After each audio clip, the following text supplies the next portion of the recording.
What's going on, guys? It's Fuzzy. Welcome back to yet another Major League Baseball recap. We finally have some news to report on today. I just want to say thank you to the baseball gods for answering our prayers. Now, I do have to be honest, at the time of this recording, the deal is not 100% confirmed or official. So what I have my earpiece in. Yes, whoa, something just played. Hey, it's Siri. I'm not even kidding. Siri literally just started playing, but I do have my AirPod in. The reason why is because I have my assistant off-site. He is ready to report on the news. So we're just waiting any second. What was that? There he is. Okay. Hit me with it, man. What's the news? Yo, come on, man. It's freezing out here, bro. Do I really have to stay out here? I mean, come on, man. It's pretty much done already. JT Realmuto just traded from the Miami Marlins to the Phillies. Can I come inside now? No, you need to stay out there until the deal is official. I'm done with you. All right, let's get into it. Guys, welcome back to yet another video. As you guys saw in the intro, I hope that you thought that was funny. If not, I'll be here all week.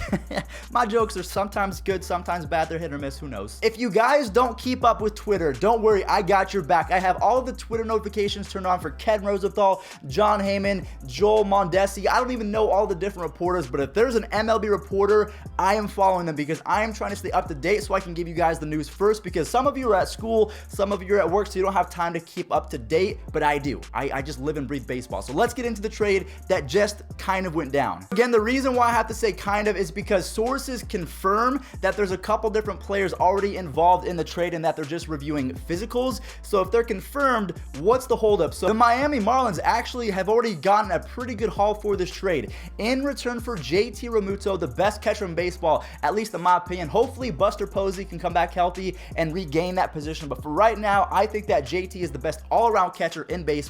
In return for that in return for that one amazing player, the Miami Marlins are going to get top prospect I can't even say his name.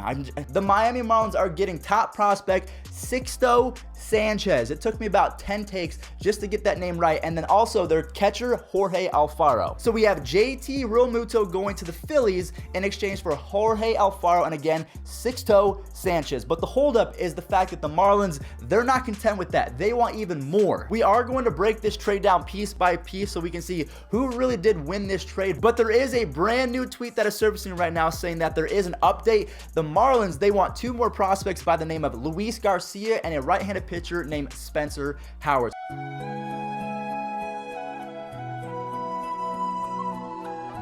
So that's the biggest holdup right now. I don't think that the trade is going to cave because of it, but sources did confirm as this video is being made that JT Realmuto was just traded to the Phillies in exchange for those two players, Alfaro and Sanchez. What do you guys think? Is that a good trade? Do you think that the Marlins came out pretty well? If they can get even more players, I would honestly say that the Marlins won this trade. Some of you guys might not be Philly fans, so you're not really familiar with Alfaro or Sixto Sanchez. Some of you are not Miami Marlins fans, so you're not really sure of how good JT Realmuto is. So what we're going to do is we're going to break down every single player that was involved in this trade, and I want you guys to kind of decide for yourself who really did win, because it's a lot about the numbers, it's a lot about what the teams are trying to do, because the Phillies, they're in full win now mode. The Marlins are in rebuild mode because Derek Jeter just wants to do Derek Jeter things, and I'm not sure what he's doing, but he's doing a lot of moving around in terms of pieces. So let's kind of evaluate this trade and see if there's a clear-cut winner, because right now I'm not really too sure who won, but it seems pretty even. So we're going to go through JT Realmuto stats. We're going to start with 2014, his rookie year. So there wasn't really too much that happened. He played in 11 games, so that was kind of his intro to Major League Baseball.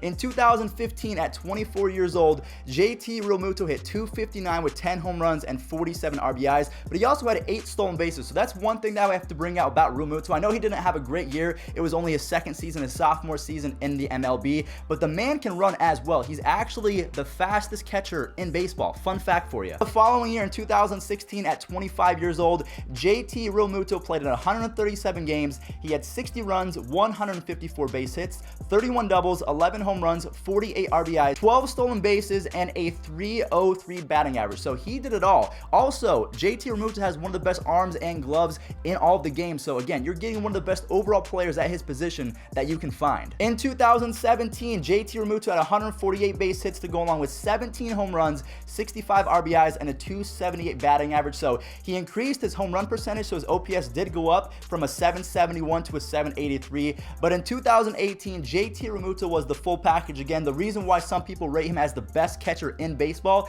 for the 2019 season. At 27 years old in 2018, JT played in 125 games. He had 132 base hits, 21 home runs, 74 RBIs, only 3 stolen bases. He had a 277 batting average, but he had an 825 OPS. He also won a Silver Slugger. So again, if you are looking for the best overall player at the catching position, JT is going to be at the top of a lot of people's lists, along with Yadier Molina. We still have Wilson Ramos who can rake. I'm not saying that he's the best overall, but Buster Posey, he's going to come back healthy. So I think at this point, I think it's a 3-man race between Yadi, Buster Posey if he comes back healthy, and JT. So the Phillies are getting an amazing player in return. Jorge Alfaro, we'll talk about him in just a second. He looks like he's going to be a decent, maybe all-star caliber player in the future, but for right now, if you're swapping JT for Alfaro, that is an amazing swap. Another thing that you do have to consider if you are a Phillies fan or a baseball fan in general, the Phillies, they have been quoted to have stupid money, so they're ready to spend a ton of money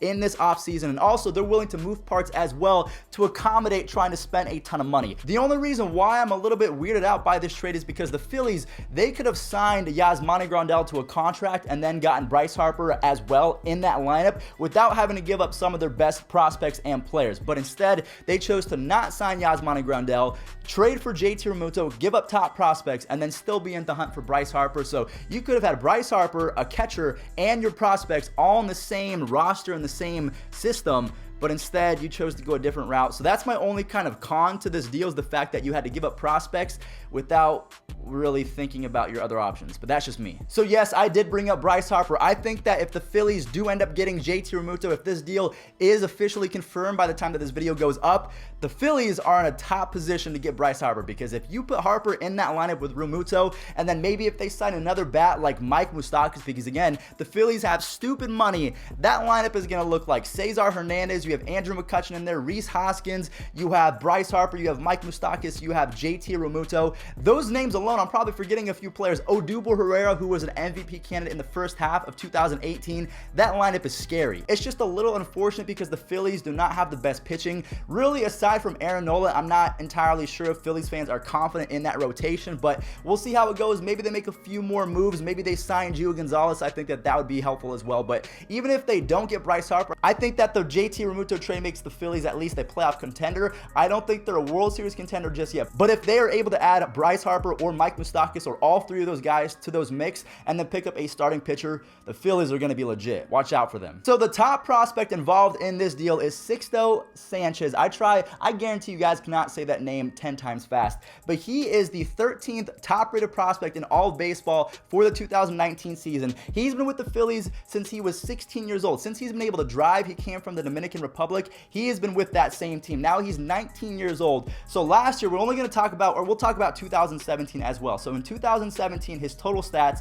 he had a 5-7 record, but he had a 3.03 ERA between both single A and the second level of single A. So those are only single A stats, but he's 18, so cut him some slack. And then in 2018, at 19 years old, again, he was in single A, but he had a 4-3 record with a 2.7 ERA and an 8.7 strikeouts per nine. So in my opinion, that's really good. The guy can also dial it up as well. He has a good amount of pitches. I think this is a pretty good haul for the Marlins. Now we're going to talk about the second player. So they got a pitching prospect, Sixto Sanchez. The second player, because there could be a third and fourth, but the second right now that is confirmed is Jorge Alfaro. Don't quote me on this, but I believe that Alfaro actually had the best velocity in terms of catchers. I think it was up at like 90 something miles an hour. So the guy has an absolute cannon behind the dish. So in 2017, we saw he played 29 games. So what happens if he plays 108, which is exactly what he played in 2018? He had 90 base hits, 10 home runs, 37 RBIs, a 262 batting average. The thing I want to point out is he had 18 walks compared to 138 strikeouts. So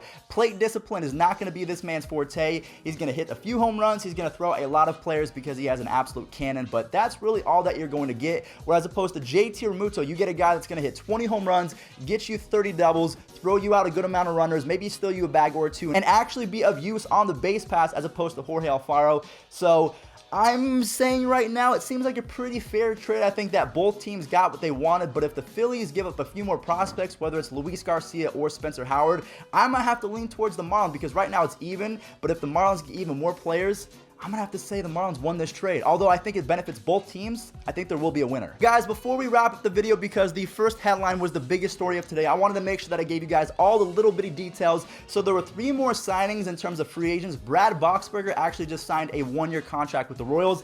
I believe in 2018, Brad Boxberger had 32 saves. Now, he did have a 4.39 ERA, so that's not going to cut it, but that's a pretty good signing for the Royals. Jeremy Hellickson just signed a deal with the Washington Nationals. So the Nationals, they keep on adding pieces. I don't think this makes them better per se, but I think this gives them a whole lot more depth. And then last but not least, Jerry Blevins, the left-handed specialist, just signed a minor league deal with the Oakland Athletics, but I think that he's going to be called up pretty soon. So that is going to do it. Apparently, also, Bryce Harper just shaved his beard. So does that mean that he is going to the Yankees? Because the Yankees have a strict no beard policy. Let me know what you think of all the deals that we talked about today. There's the Phillies trade with JT Realmuto involving a couple different prospects. There's the signings of Brad Boxberger, Hellickson, Blevins, and then also Harper shaving off his beard. So if you guys did enjoy, slap a like on this video, subscribe if you want to see more baseball content, and I'll catch you guys in the next one. Peace out. All the small things, ball main, ripped jeans, conversations,